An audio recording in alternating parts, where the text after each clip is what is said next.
Ya, dan masih bersama kami di Halo Indonesia dan dalam segmen bincang kali ini kita akan membahas tentang Tionghoa dalam keindonesiaannya. Vince, ini kalau kita lihat 3 hari lagi ya, tahun baru Imlek akan datang 8 Februari nanti. Dan kalau berbicara tentang Imlek, kemudian kebudayaan Tionghoa itu memang bukan hanya seni dan budayanya saja yang bisa kita ulas ya, tapi juga kalau kita menelusur lebih dalam, kita bisa melihat bahwa ternyata banyak juga peranan dari warga Tionghoa dalam revolusi kemerdekaan di Indonesia. Iya tentu, dan kita tahu bahwa etnis Tionghoa masuk melalui daerah pesisir dan itu juga berakulturasi dengan Indonesia tentunya. Betul sekali. Nah, pemirsa, seperti kita tahu bahwasanya proses panjang revolusi kemerdekaan di Indonesia ini memang menjadi sejarah yang sangat penting ya bagi Indonesia dalam hal entah itu dalam bidang diplomasi, militer, jurnalisme dan lain sebagainya. Dan salah satu komponen bangsa yang ikut juga memperjuangkan kemerdekaan adalah warga atau masyarakat Tionghoa yang ada di Indonesia.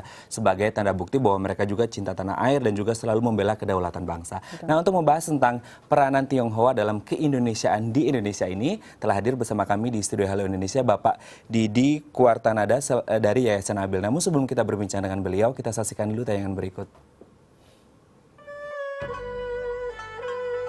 Periode panjang revolusi kemerdekaan merupakan bagian penting dari sejarah Indonesia yang berisikan kisah perjuangan di berbagai bidang seperti diplomasi, militer, jurnalisme, dan lain sebagainya.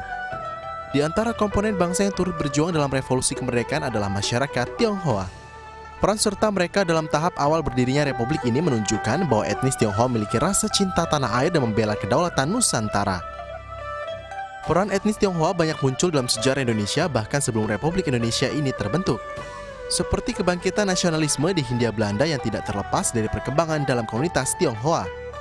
Pada tahun 1900, lembaga Tionghoa Hui Quan mendirikan sekolah-sekolah di Batavia. Hal ini kemudian menjadi inisiatif etnis lain untuk menyelenggarakan pendidikan seperti Budi Utomo yang dikala itu menjadi pilar gerakan kemerdekaan Indonesia. Banyak tokoh-tokoh Tionghoa yang terlibat dalam perjuangan kemerdekaan Indonesia. Di antaranya adalah Lim Kuan Hian di Surabaya yang mendirikan Partai Tionghoa Indonesia menentang pemerintah Hindia Belanda di tahun 1932. Dirinya juga terlibat dalam BPUPKI sebagai Badan Persiapan Kemerdekaan Indonesia. Selain Lim Kuan Hian, pada masa revolusi tahun 1945-an, seorang perwira tinggi Tentara Nasional Indonesia Angkatan Laut dari etnis Tionghoa bernama Mayor John Lee ikut andil dalam pengamankan pelayaran kapal pengangkut komoditas ekspor Indonesia guna menjaga stabilitas perekonomian Indonesia di kala kemerdekaan. Ya, ini memang kalau kita lihat ternyata peranan warga Tionghoa di Indonesia sangat luar biasa ya. Iya, dan menjadi catatan sejarah. Catatan sejarah penting dalam revolusi kemerdekaan. Dan berbicara tentang kenapa tema hari ini adalah Tionghoa dalam keindonesiaan, karena narasumber kita hari ini juga dari Yayasan Abil sedang membuat sebuah proyek buku, ya ada 3 jilid dan memang ada kelanjutannya lagi nanti beberapa jilid kemudian. Meski masuk dalam proses ya, tapi kita nanti akan berbicara apa saja isi buku tersebut. Betul, langsung saja kita sapa Pak Didi. Halo Pak Didi, apa kabar? Apa kabar? Baik, terima kasih. Selamat datang di Halo Indonesia. Terima kasih. Pak Didi, ini kalau kita lihat tadi waktu kita buka Tionghoa dalam keindonesiaan dan sekarang Pak Didi dengan 3 bukunya ini dan rencananya akan ada lagi jilid keempatnya. Sebenarnya apa ini?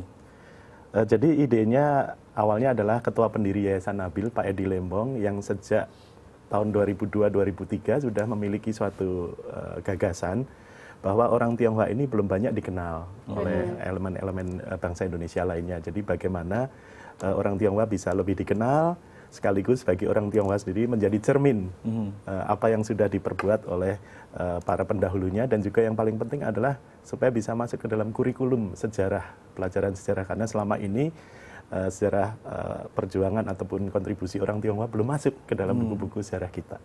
Seperti tadi kita lihat di tayangan kita ya, bahwa bahkan sejak zaman Belanda, etnis Tionghoa yang ada di Indonesia sudah menyatu dan ikut berjuang bersama gitu.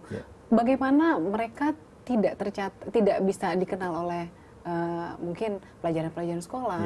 Apakah ini juga nantinya yang target yang akan ditambahkan oleh penjilitan ini?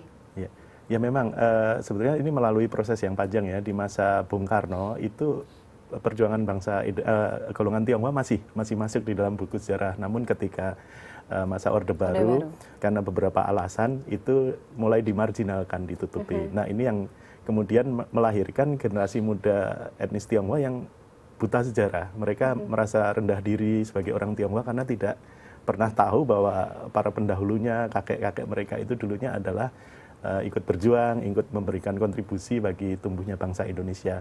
Tapi di pihak lain pun kami temui bahwa misalnya ada veteran Tionghoa yang merasa perjuangannya itu tidak perlu dibesar-besarkan. Jadi mereka sangat low profile, dan bahkan saking low profile-nya mereka menutupi bahwa mereka pernah berjuang. Ini sangat disayangkan. Padahal ini penting sekali untuk edukasi dan nation building anak-anak cucu kita. Oke, ini kalau kita lihat sebenarnya warga Tionghoa kan ada di seluruh dunia. Dan kita sekarang berbicara tentang Indonesia. Dan kalau di Indonesia, khususnya di Pulau Jawa, ini di pertengahan abad ke-20 memang sudah ada warga Tionghoa di Indonesia. Dan kemudian pasti mereka adalah salah satunya terlibat dalam revolusi kemerdekaan di Indonesia. Dan ada tercantum di salah satu buku ini. Nah sebenarnya kontribusi warga Tionghoa dalam peranan revolusi kemerdekaan itu seperti apa Pak Didi? Jadi dari penelusuran Pak Edi Lembong dan juga tim kami di Nabil, ada 3 bentuk kontribusi orang Tionghoa di masa revolusi ya. Yang pertama adalah sebagai pejuang bersenjata. Jadi kalau kita rajin menjelajahi Taman Makam Pahlawan di berbagai pelosok Indonesia, di sana ternyata ada makam-makam pejuang keturunan Tionghoa seperti di Surakarta, di Palembang, bahkan di Kalibata pun ada juga makam veteran Tionghoa. Kemudian yang kedua di bidang logistik ya. Jadi seperti Laksamana John Lee di waktu masa revolusi fisik, beliau mencari persenjataan, mencari senjata, bahan makanan dan juga seragam untuk para pejuang. Bahkan ada sumber yang mengatakan bahwa obat bagi Jenderal Sudirman yang waktu itu sedang dalam keadaan sakit keras pun antara lain diperoleh melalui John Lee. Dan yang ketiga ada juga ibu-ibu Tionghoa. Jadi penting sekali dicatat bahwa bukan hanya laki-laki saja yang ikut berjuang, tapi juga perempuan Tionghoa pun ikut berjuang antara lain di dapur umum maupun menjadi mata-mata untuk Laskar Republik. Oke. Sampai sebesar itu. Sebesar itu. Bahkan kalau tadi Pak Didi berbicara tentang Laksamana John Lee ya, itu kemudian mendapatkan bintang Mahaputra Utama dari Presiden Soeharto dan kemudian tahun 2009 mendapatkan gelar pahlawan nasional dari Presiden SBY. Itu sangat luar biasa. Nah, memang sebesar apa sebenarnya kemudian rasa cinta tanah air teman-teman warga Tionghoa yang memang menganggap Indonesia adalah ya bumi kita bersama seperti itu. Jadi memang tentu saja perjuangan ini dilakukan bukan hanya oleh etnis Tionghoa ya, tapi seluruh elemen bangsa Indonesia. Sama-sama mereka waktu itu sadar akan lahirnya satu bangsa baru, satu negara baru. Mereka sama-sama anti kolonial. Nah ini di sini bertemu, perjuangan ini bertemu.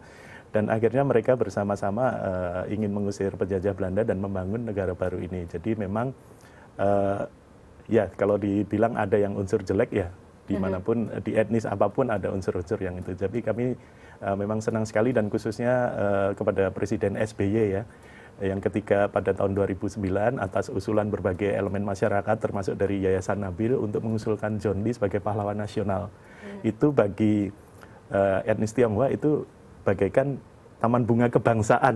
Jadi sudah ada orang Jawa, orang Batak, orang Palembang, dan sekarang taman bunga ini makin kaya dengan adanya etnis Tionghoa yang menjadi pahlawan nasional. Dan John Lee adalah pahlawan nasional pertama di Indonesia dari warga Tionghoa. Betul.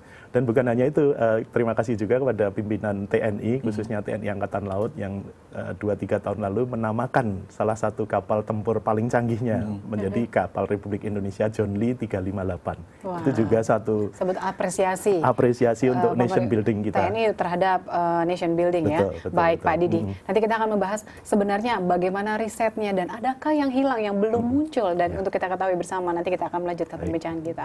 Pemirsa, kami masih akan kembali dalam tema kita Tionghoa dalam Keindonesiaan, namun setelah jeda yang berikut kami akan kembali.